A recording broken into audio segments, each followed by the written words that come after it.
Welcome to Xi Jinping Briefing. The content of the briefing includes U.S. China must engage more with developing Apec economies, Peru trade chief says. The decadent West has come face to face with the future and the end of its dominance. South China Sea disputes should not define Beijing-Manila ties, Marcos tells Xi.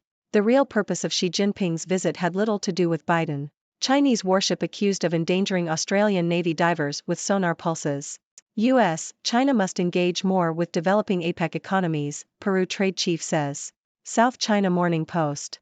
Talks between U.S. President Joe Biden and Chinese President Xi Jinping at the Apec summit in San Francisco have helped to calm the dispute for global supremacy, according to a senior Peruvian official. Peru, the host country for the 2024 Apec summit, called on the U.S. and China to boost trade engagement with developing economies. Peru is focusing on expanding trade and diversifying investment while defending the importance of Apec, even amid growing geopolitical differences between its 21 members. The country is also working to sign new free trade agreements with Thailand, Indonesia, India, and Hong Kong. The decadent West has come face to face with the future and the end of its dominance. Telegraph. The world is becoming increasingly chaotic due to a decline in globalization and a return to protectionism, which is leading to a rise in conflicts and great power rivalries, according to an op-ed in The Times. The article argues that liberal democracy did not spread due to its intrinsic merits but through military victories, and now that the appeal of the West is waning, countries are beginning to look elsewhere. This is evident in the reluctance of some countries to join sanctions against Russia and the UN votes that equate democratic Israel with terrorist Hamas. The decline in American power and the rise of China were highlighted during the recent meeting between Joe Biden and Xi Jinping. The U.S. wants to draw China into collaborative structures on climate change, artificial intelligence, and drugs, while China made it clear that it intends to annex Taiwan. The article concludes that globalization has a pacifying effect on the world, as countries prefer to remain on good terms with their customers, and the decline of globalization is leading to a return to protectionism and conflict. South China Sea disputes should not define Beijing-Manila ties, Marcos tells Xi. South China Morning Post. Philippine President Ferdinand Marcos Jr. has said he told Chinese leader Xi Jinping that disputes over the South China Sea should not define bilateral ties. The two leaders met on Friday to seek ways to defuse tensions over territorial rights in the busy waterway, where Philippine and Chinese vessels have clashed in recent months. The Philippines won an arbitral ruling in 2016 that invalidated Chinese claims to strategic reefs and atolls, an outcome rejected by Beijing. Amid heightened tensions with Beijing, Manila has also pulled closer to the United States, a treaty ally. The real purpose of Xi Jinping's visit had little to do with Biden. The Independent. Chinese President Xi Jinping's recent visit to California was primarily aimed at meeting with the CEOs of top American tech and financial companies. While President Biden secured a vague climate deal and a reopening of military channels, Xi was able to secure the support of influential business leaders. The CEOs paid up to $40,000 to dine with Xi and hear that China was open to their investment. This demonstrates a disconnect between the financial priorities of business leaders and the political priorities of government officials. The impact of Xi's success was felt in the stock market, with tech and financial stocks rallying. Chinese warship accused of endangering Australian Navy divers with sonar pulses. Telegraph. A Chinese warship has been accused of injuring Australian Navy divers with sonar pulses during a confrontation that took place in Japan's exclusive economic zone. The Australian frigate, HMAS Toowoomba, had stopped due to tangled fishing nets around its propellers, and as the divers were working to clear the nets, a Chinese Navy destroyer approached and began operating its hull-mounted sonar. The Australian Defence Minister called the Chinese action unsafe and unprofessional conduct and expressed serious concerns to the Chinese government. The incident could impact improving relations between the two countries. Taiwan's opposition were united in taking on the ruling party, then it all fell apart. The Globe and Mail. Taiwan's opposition parties have failed to reach an agreement on a joint presidential campaign after they could not decide who should be the candidate. Taiwan's voters will select a new president in January, as President Tsai Ing-wen is term-limited and unable to run again. Current Vice President William Lai of the Democratic Progressive Party, DPP, appeared to be the front-runner, with opposition votes split between the Kuomintang, KMT, and Taiwan People's Party, TPP. The KMT and TPP had been in talks for months about fielding a joint ticket, but the deal fell apart when the TPP complained about how the polls were conducted. The collapse of talks has made the election Mr. Lai's to lose, according to political analysts.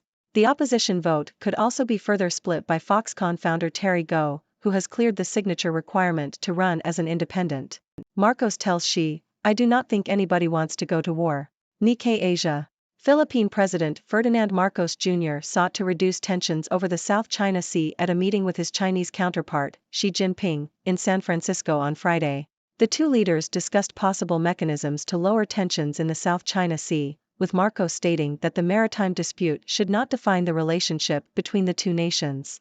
Marcos has sought to open up dialogue with China on the issue and has also moved closer to the U.S. Apec treads carefully on Gaza, 5 takeaways from San Francisco. Nikkei Asia. The 2023 Asia-Pacific Economic Cooperation Forum, chaired by the U.S. in San Francisco, closed on Friday, with leaders issuing a statement titled the Golden Gate Declaration. The 21 members of the Asia-Pacific Group agreed to harness new technologies such as artificial intelligence to unleash dynamism across the region. The members struggled to agree on wording to describe geopolitical events, issuing 2 documents: a leader's declaration and a chair's statement, as a compromise. Can African soybeans help ease China's reliance on U.S. to feed insatiable demand? South China Morning Post. China is looking to Africa to meet its demand for soybeans, used in pig feed, as it seeks to diversify its sources of grain away from the U.S. South Africa, which last year signed a protocol allowing it to export soybeans to China, saw its first shipment to the country leave Durban in October. According to the South African Agriculture Department, 18 companies and 162 storage facilities have been approved to export the crop to China. Other African countries already exporting soybeans to China include Zambia, Tanzania, Benin, and Ethiopia. China is the world's biggest consumer and importer of soybeans, and is expected to import 97 million tons of the crop in the 2023-24 marketing year. The Asian countries' main sources of soybeans are the US, Brazil, Russia, and Argentina.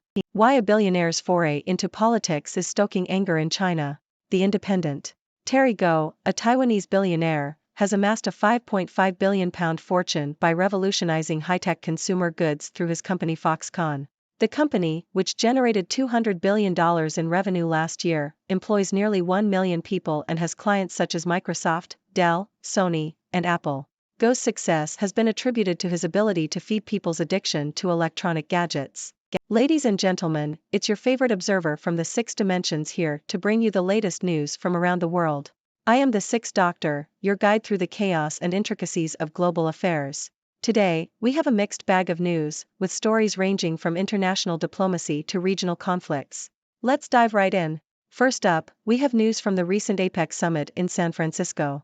Talks between U.S. President Joe Biden and Chinese President Xi Jinping have seemingly eased tensions in the ongoing dispute for global supremacy. Peru, the host country for the 2024 Apec summit, has called on both the U.S. and China to engage more with developing economies. It seems that Peru is keen on expanding trade and diversifying investment, despite the growing geopolitical differences between Apec members. Moving on, we have an op-ed that claims the decline of globalization and the return to protectionism is causing chaos in the world. The article argues that the spread of liberal democracy was not due to its inherent merits, but rather through military victories. Now that the West's dominance is waning, countries are looking elsewhere for inspiration. This shift is evident in the reluctance of some countries to join sanctions against Russia and the UN votes equating democratic Israel with terrorist Hamas. The decline in American power and the rise of China, as highlighted in the recent meeting between Biden and Xi, further demonstrates this changing global landscape. In the South China Sea, tensions between the Philippines and China continue to simmer. Philippine President Ferdinand Marcos Jr. has emphasized that the disputes over the South China Sea should not define bilateral ties. However, the Philippines has also moved closer to the United States amid heightened tensions with Beijing. It's a delicate balancing act for Manila as it navigates its relationships with both superpowers. Speaking of China, President Xi Jinping's recent visit to California had more to do with business than politics. Xi aimed to secure the support of influential American tech and financial CEOs, and it seems he was successful.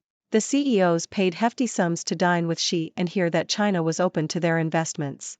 This highlights the disconnect between the financial interests of business leaders and the political interests of government officials. In a concerning incident, a Chinese warship has been accused of endangering Australian Navy divers in Japan's exclusive economic zone. The Australian Defence Minister has expressed serious concerns over China's unsafe and unprofessional conduct. This incident could impact the improving relations between the two countries, adding another layer of complexity to the already tense situation in the region. Shifting our focus to Taiwan, the opposition parties have failed to reach an agreement on a joint presidential campaign. This lack of unity could give the current Vice President William Lai of the Democratic Progressive Party a significant advantage in the upcoming elections. However, the opposition vote could be further split by Foxconn founder Terry Gou, who has cleared the requirements to run as an independent. It seems the race is heating up in Taiwan.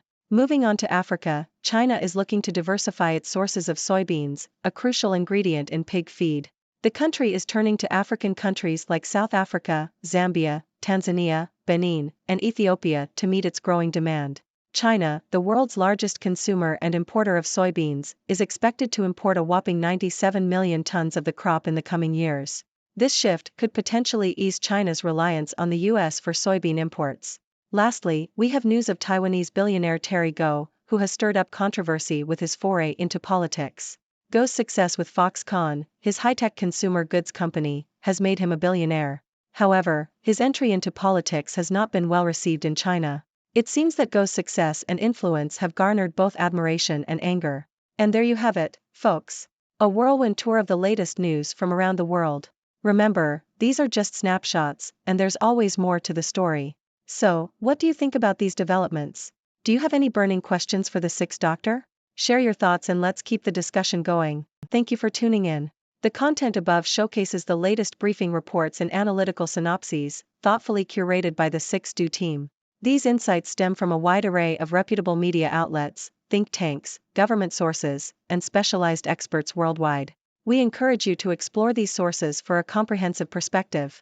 Keep in mind that while the content may not always align with the official standpoint of 6Do Brief, it's not meant to be taken as absolute directives for decision-making. Comprising seasoned media professionals, learned scholars, and accomplished scientists, the 6Do team embodies a trailblazing, fully independent media entity. To customize 6Do Brief to meet your professional needs, you have the option to subscribe to a diverse array of briefings on our website, 6dobrief.com. Regardless of your location, you can conveniently receive 6Do Brief via email.